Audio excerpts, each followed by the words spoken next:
السلام علیکم۔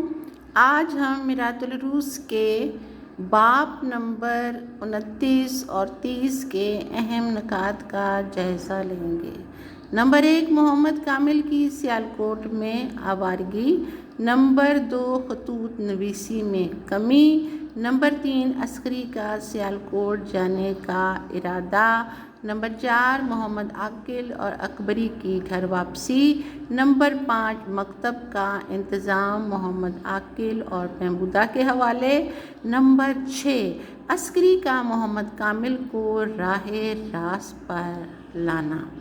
نمبر 7، مولوی محمد فاضل کی ریٹائرمنٹ اور محمد عاقل کو اپنی جگہ رکھوانا۔